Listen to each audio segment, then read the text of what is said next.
The 3 moons of Arisia cast long shadows across the royal palace as Prince Tala paced the smooth stone floor of his chamber. His blue skin glowed with stress patterns, small dots of light that pulsed faster with each turn he made. "Is everything ready?" he asked, not looking at Commander Vex, who stood at attention by the door. "Yes, Your Highness.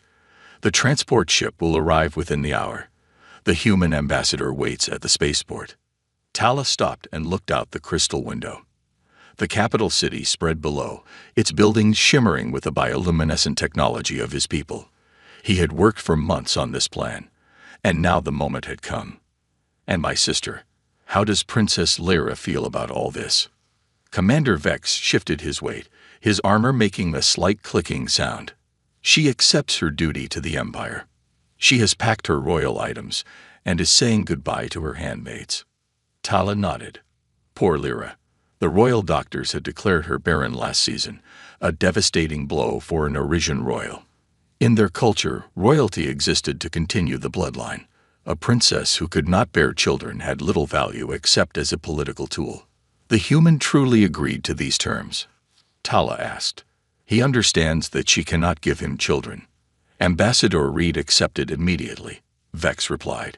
"Humans seem to care less about such things. They have strange customs about marriage." This was perfect for Tala's plan. The growing human presence on the edge of Arisian space worried the king.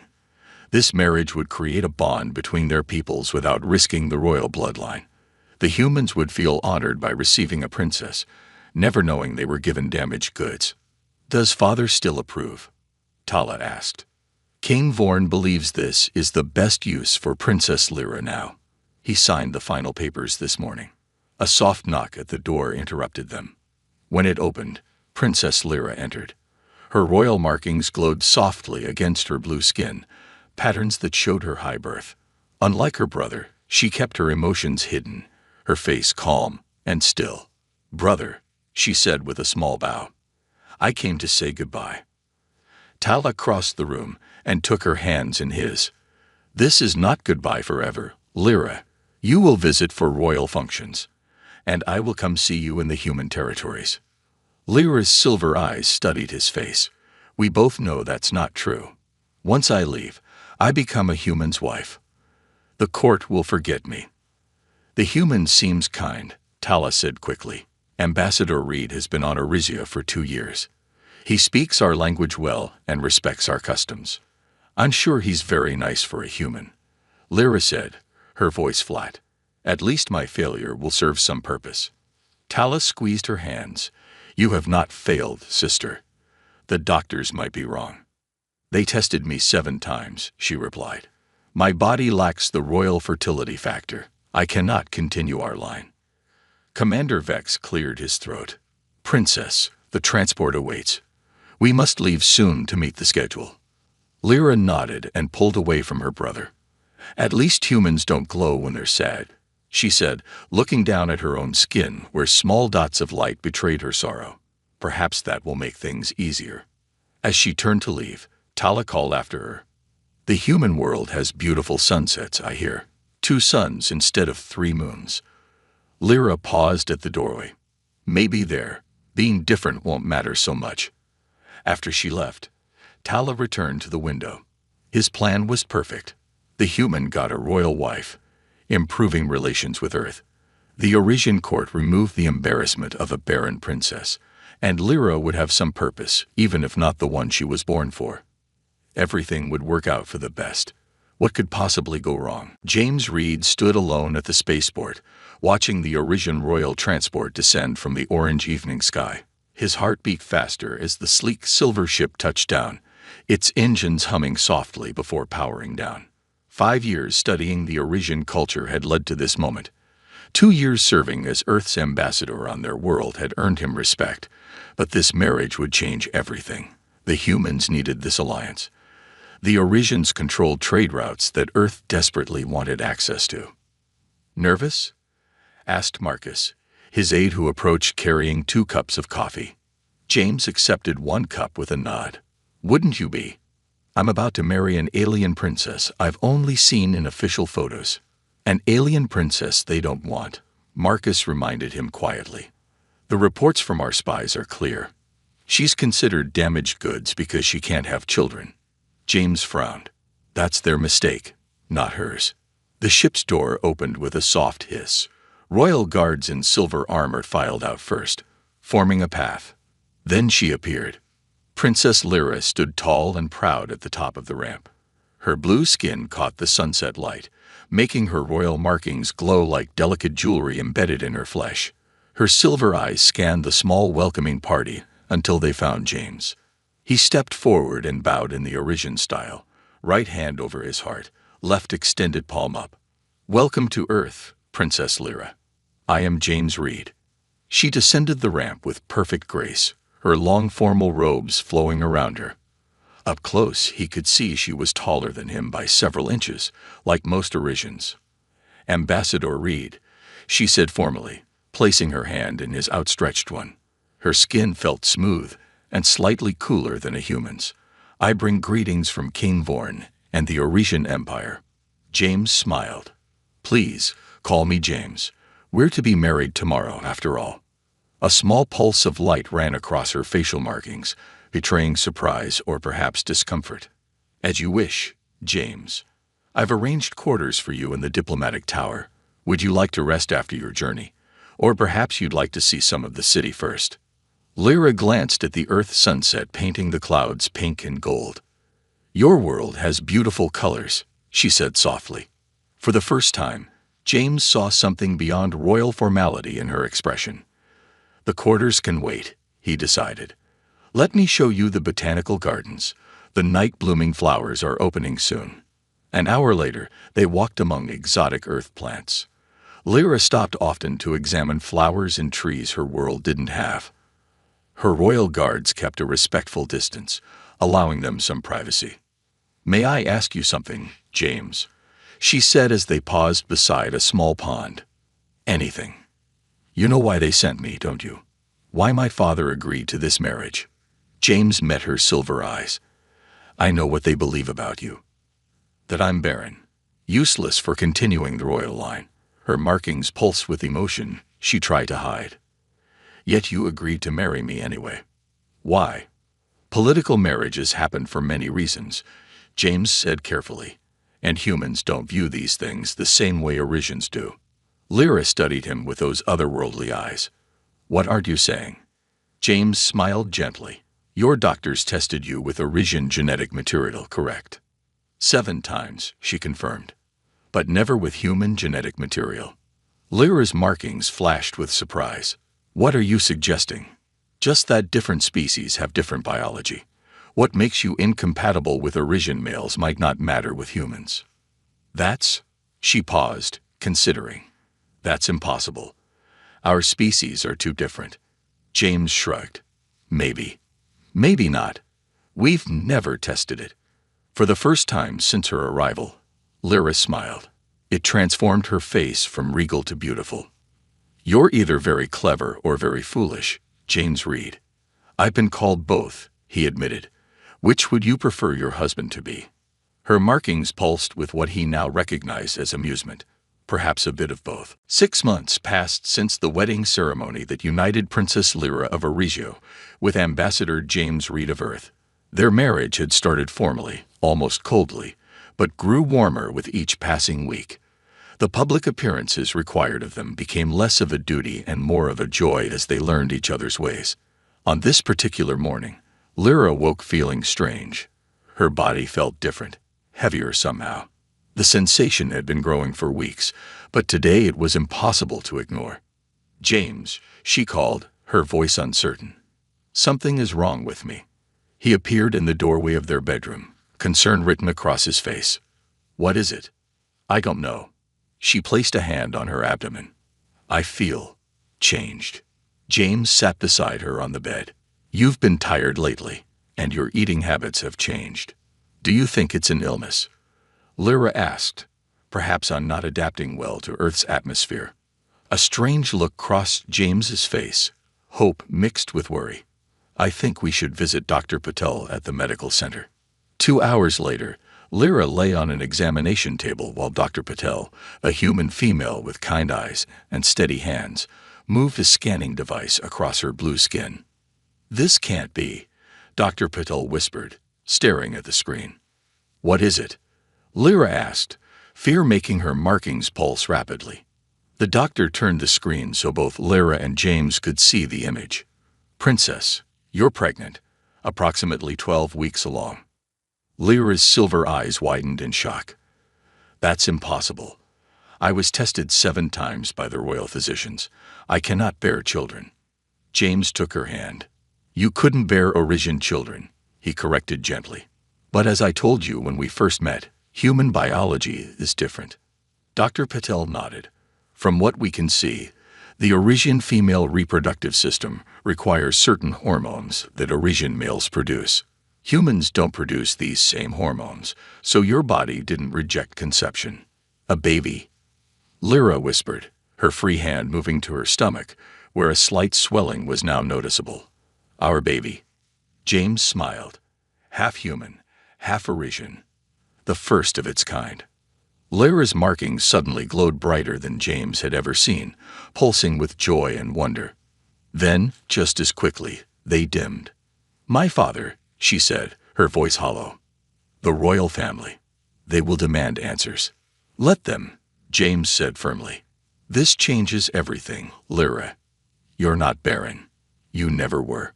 Dr. Patel showed them more images on the screen. The child appears healthy, a perfect blend of both species. The heart is strong, though positioned slightly differently than either a human or Orisian baby. The skin shows early signs of bioluminescent markings. Lyra stared at the image, torn between joy and fear. "My people considered me worthless because I couldn't continue the royal line. Now I carry a child no one thought possible." "Is the pregnancy dangerous?" James asked the doctor. "We'll monitor it closely," Dr. Patel replied. "But so far, everything looks remarkably normal, considering the circumstances. The baby is developing well." As they left the medical center, a message arrived on James's official communication device. He read it and looked at Lyra with concern. "What is it?" she asked. "Word has reached Orisia. Your father demands we return immediately for questioning." Lyra's hand went protectively to her stomach. "The king cannot be kept waiting." "We don't have to go," James said. "You're my wife now. Earth can protect you. Protect us." She shook her head, royal determination returning to her face. "No, my father deserves to know the truth, and my brother must answer for what he did, sending me away believing I was flawed when I wasn't. It could be dangerous," James warned. Lyra's markings pulsed with new confidence. "I left Orisia in shame, believing I had failed my bloodline. I will return carrying the future, a child that bridges our worlds." James nodded, seeing the princess who had first stepped off that transport ship 6 months ago. Proud, regal, and unafraid. "Then we face them together," he said. "All 3 of us." The royal palace of Orisia loomed above them, its crystal towers catching the light of all 3 moons. James felt Lyra tense beside him as their transport landed in the royal courtyard. After 3 months of delay and negotiation, they could no longer avoid this confrontation. "Are you ready?" he asked softly. Lyra placed a hand on her now visible pregnancy bump. At 5 months along, there was no hiding her condition. Her royal robes had been specially designed to accommodate her changing body. "No," she admitted, "but it doesn't matter. My father has commanded our presence." Royal guards surrounded their transport as soon as it touched down. Their expressions were unreadable, but James noticed how their eyes kept darting to Lyra's stomach. News of her pregnancy had spread through the empire like wildfire. Commander Vex stepped forward to greet them. His posture was stiff, his markings pulsing with tension. "Princess Lyra, Ambassador Reed, King Vorn awaits you in the throne room."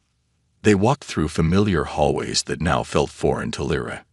Noble Orisians lined the path, whispering behind their hands as the couple passed.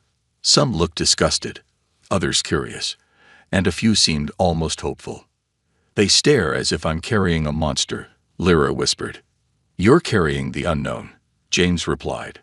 "That frightens some people." The great doors to the throne room swung open. Inside, King Vorn sat rigid on his crystal throne. His markings glowed with barely controlled anger.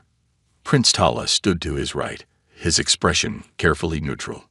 As tradition demanded, Lyra walked forward alone and knelt before her father. James remained 7 steps behind, as was proper for a royal consort. "Rise, daughter," the king said, his voice echoing through the vast chamber. "Let me see what you claim to carry." Lyra stood, her chin high, one hand resting protectively on her stomach. "I carry a child, father, your grandchild." "Impossible," shouted the royal physician, Drell, from his position near the throne. "I tested the princess myself, 7 times. She lacks the fertility factor." "May I speak, Your Majesty?" James called from his position. All eyes turned to him. The king studied him coldly before nodding once. James stepped forward to stand beside his wife. "Your Majesty, the tests were accurate, by Orisian standards. Princess Lyra cannot conceive with an Orisian male. But human biology is different. We don't produce the hormone that prevents Orisian females from conceiving." "Convenient," Prince Tala said softly, "or perhaps calculated." The king's markings flashed with sudden suspicion. "Is this some human trick?" "Did you know this would happen, Ambassador Reed?" "I suspected it might be possible," James admitted. "Our scientists had theories about cross-species compatibility, but no way to test them until now." The room erupted in angry murmurs. The king raised his hand for silence. "You deliberately deceived us," King Vorn demanded. Lyra stepped forward. "Father, no one was deceived. I was given away because I was considered worthless. James accepted me knowing I might never bear children. And yet here you stand, obviously fertile," the king said. "How do we know this child is truly yours? Perhaps it is some human deception." At this insult, Lyra's markings flared brightly with anger. The entire court gasped at such an emotional display from the normally controlled princess. "Test me," she challenged. "Have your physicians examine me. This child grows within my body. It carries both human and Orisian DNA. It is the first of its kind, a true bridge between our worlds." Dr. Drell stepped forward nervously. "Your Majesty, we could conduct tests immediately. The royal medical chambers are prepared." The king stared at his daughter for a long moment, then at her human husband. "Very well," he said finally. "We will have the truth of this matter. But know this, Ambassador Reed. If you have practiced deception upon the royal house of Orisia, no diplomatic immunity will save you." James met the king's gaze steadily. "I welcome the tests, Your Majesty. The only deception was believing your daughter was anything less than perfect." The king's markings pulsed with surprise at this boldness. Prince Tala, standing quietly by the throne, allowed a small smile to cross his face. "Take them to the medical chambers," the king commanded. "I want answers by morning." The royal medical chambers buzzed with activity through the night. Dr. Drell and his team ran every test they could imagine on Princess Lyra and her unborn child. By morning, the truth could no longer be denied. "It is her child," Drell confirmed to the king in the private royal council room. "The DNA shows both Orisian and human patterns combined in ways we've never seen before. The child is developing normally, though with unique characteristics." King Vorn sat heavily in his chair. "And her condition? The reason she could not conceive with our kind, exactly as the human claimed," Drell admitted reluctantly. "Princess Lyra's body rejects a specific hormone our males produce. Human males don't create this hormone, so her body accepted the pregnancy." Prince Tala, who had remained silent during the report, finally spoke. "This changes everything, Father. My sister is not barren. She simply needed a different mate." The king's markings pulsed with complex emotions. "It makes her situation more complicated, not less. What is this child? Neither fully Orisian nor human. Where will it belong?" "The child belongs to both worlds," came a voice from the doorway.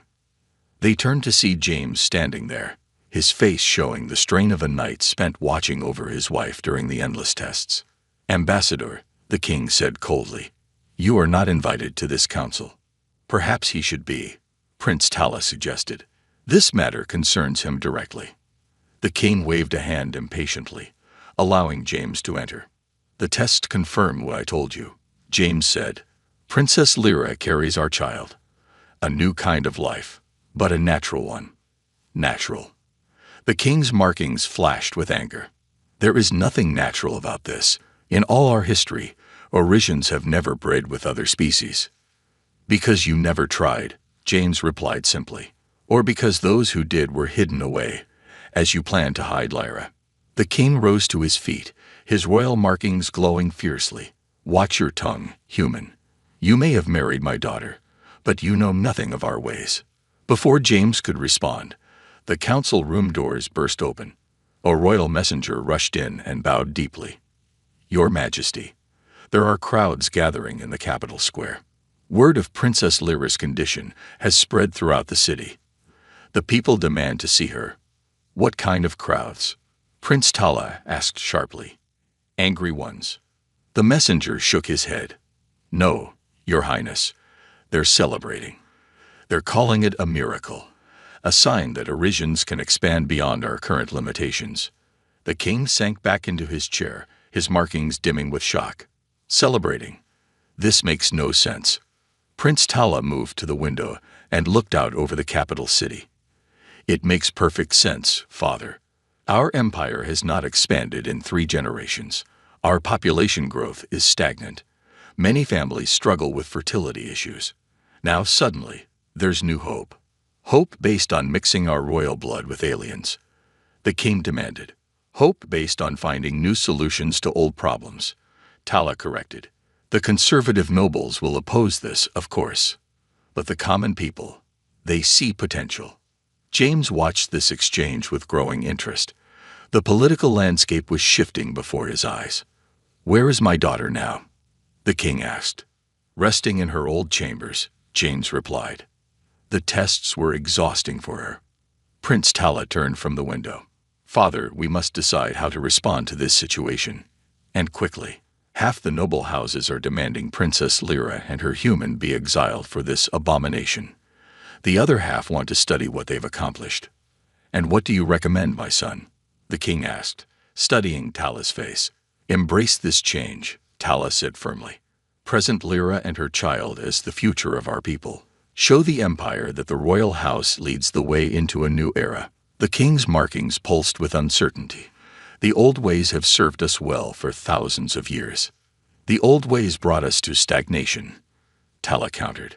Perhaps this unexpected child is exactly what our empire needs. James looked between father and son, sensing the balance of power shifting. Prince Tala had always been known as a progressive voice in the royal family. Now he had the perfect opportunity to push his agenda forward. I should return to Lyra, James said carefully. She'll want to know what you've decided. The king's silver eyes fixed on him.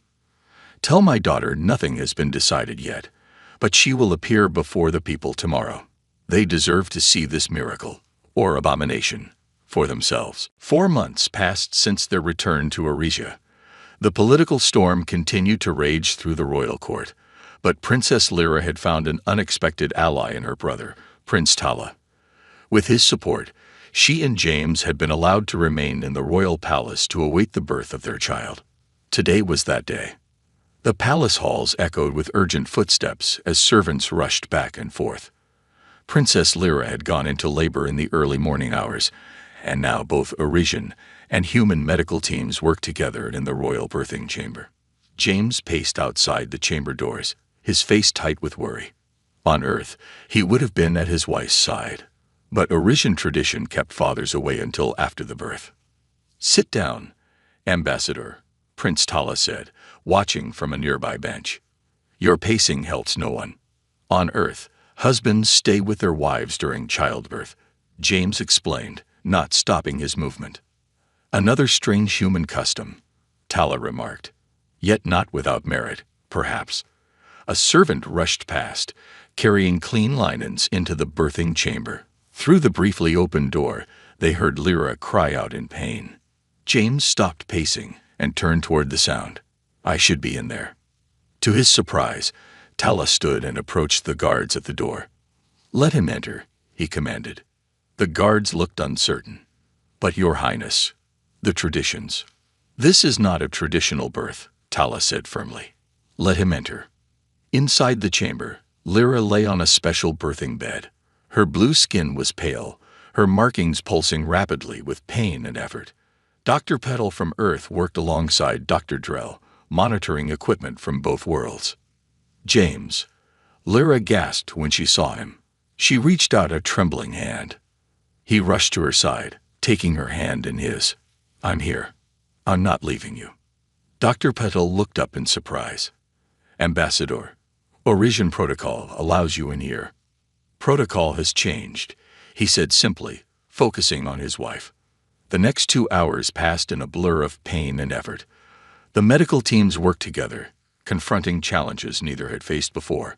The child's mixed biology created unique situations that required quick thinking and cooperation. "The baby is coming," Dr. Drell announced finally. "One more push, Princess." Lyra gripped James's hand with strength that would leave bruises.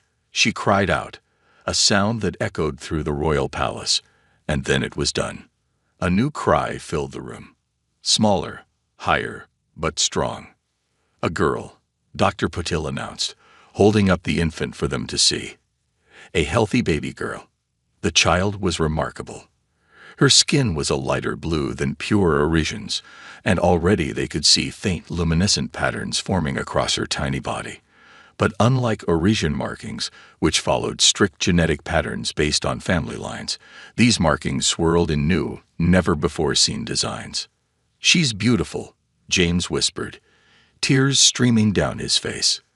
Dr. Drell examined the child with wonder. "Her vital signs are strong. Heart rate faster than an Orisian child, but slower than a human's. Perfect middle ground." The doors to the chamber suddenly opened. Cain Vorn himself stood there, his royal markings pulsing with emotion he tried to hide. "Father," Lyra said weakly, "come meet your granddaughter." The king approached slowly, his eyes fixed on the infant. The room fell silent as he reached the bedside. Even the doctors stepped back, giving the royal family this moment. "She glows," the king said softly, watching the unique patterns that danced across the baby's skin. "Different from any royal markings I have ever seen." "We want to name her Nova," Lyra said. "It means new star in Earth language." The king reached out a hesitant finger to touch the child's cheek. The baby turned toward his touch, her eyes opening for the first time. Unlike the silver eyes of Orisians or the varied colors of humans, her eyes were a brilliant gold. "Nova," the king repeated, his voice hushed. A fitting name. To everyone's shock, a single tear slid down the king's face, glowing slightly with the same bioluminescence all Orisians shared. "The ancient texts speak of a child who would unite the stars," he said quietly. "A royal born of 2 worlds, with markings never seen before and eyes of gold." James looked up in surprise. "What texts?" Prince Tala, who had entered behind his father, answered. "The prophecies of origin. Stories most consider myths." He stared at the child with new intensity. "Until now." The king straightened, his regal bearing returning. "The child will be presented to the people tomorrow. They must see that the royal line continues, in ways none of us could have imagined." 1 year passed since Nova's birth. The royal palace of Orisia, normally a place of rigid tradition, had been transformed. The grand ceremonial hall, with its crystal columns and luminescent floor, now hosted representatives from 12 different species across the galaxy. The occasion: Princess Nova's first birthday and the signing of the Interspecies Genetic Compatibility Treaty. Lyra stood beside James near the throne, watching their daughter play with a floating toy. Nova had grown quickly over the past year. Her blue skin, lighter than pure Orisians, glowed with those unique swirling patterns that had never been seen before. Her golden eyes sparkled with intelligence beyond her age. "She already understands both languages," Lyra whispered proudly. "And yesterday, she made her toy light up just by touching it." James smiled. "Earth scientists say her brain activity shows patterns they've never seen before. She may develop abilities neither of our species have." King Vorn entered the hall, his royal robes flowing behind him. The crowd fell silent as he approached the central platform. He looked older than a year ago, but his eyes held new energy. "Representatives of the 12 worlds," he began, his voice carrying through the hall. "1 year ago, my granddaughter was born. A child that should have been impossible. A child that many, including myself, first viewed with suspicion and fear." The king's gaze fell on Nova, who stared back at him with those remarkable golden eyes. "I was wrong," he continued, causing murmurs to spread through the crowd. "Orisian kings rarely admitted errors. What I feared as unnatural was simply new. What I saw as a problem was actually a solution." Prince Tala stepped forward, holding a crystal tablet. Over the past year, he had become the face of Orisia's new approach to interspecies relations. "Today we signed the Interspecies Genetic Compatibility Treaty," Tala announced. "All 12 worlds agree to share medical knowledge, to study cross-species compatibility, and to protect the rights of mixed-species children." Dr. Drell and Dr. Paddle stood together near the front of the crowd. Their joint research team had made remarkable discoveries in the past year, studying Nova's development and exploring other potential compatible species. "Because of Princess Nova," Tala continued, "we now know that at least 27 species across our galaxy may be compatible in ways we never imagined. Populations facing extinction may find new hope.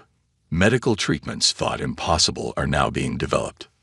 One by one, representatives from each world stepped forward to sign the treaty. Some looked like walking plants, others like crystalline structures, and a few resembled neither humans nor Orisians. Yet all approached with respect, many pausing to bow to the small princess who watched with curious golden eyes. When the ceremony ended, the hall transformed for the celebration. Nova sat in a special chair at the center, receiving gifts from across the galaxy. James and Lyra stood proudly nearby, accepting congratulations and well wishes. King Vorn approached them quietly, away from the crowd. "I'd once demanded answers from you, Ambassador Reed," he said, "about how this miracle was possible." James nodded. "And now you have those answers, Your Majesty." The king smiled slightly, watching Nova charm a group of diplomats with her glowing finger patterns. "Not all of them, I think. Some questions about your daughter may take a lifetime to answer." Lyra took her father's hand. "Are you still angry that we changed everything, Father?" The king's markings pulsed with gentle light. "Change comes whether we welcome it or not, daughter. I have lived long enough to know this. Better to guide the change than to fight against it." Prince Tala joined them, a satisfied smile on his face. The conservative houses are finally quieting their protests. Nova's popularity with the people grows daily. And our scientists have identified 3 more potentially compatible species just this month. "You planned this all along, didn't you?" James asked Tala quietly. "When you arranged our marriage." Tala's markings flickered with amusement. "Let's just say I suspected there might be more possibilities than our rigid traditions allowed for. Sometimes the best path forward requires a little creativity." The sound of laughter drew their attention. Nova had created a small light show with her fingertips, entertaining a group of children from different worlds. None of them seemed to notice or care about their differences. "Look at them," Lyra said softly. "They see each other as friends, not aliens." James put his arm around his wife. "That's her real gift to both our worlds, not her unique biology or her special abilities. Hope," the king said, surprising them all. "She gives us hope." As night fell, the 3 moons of Orisia rose in the sky, casting their light through the crystal palace walls. But they weren't needed anymore. The new patterns of light that danced across Nova's skin as she fell asleep in her mother's arms were bright enough to guide them all into the future.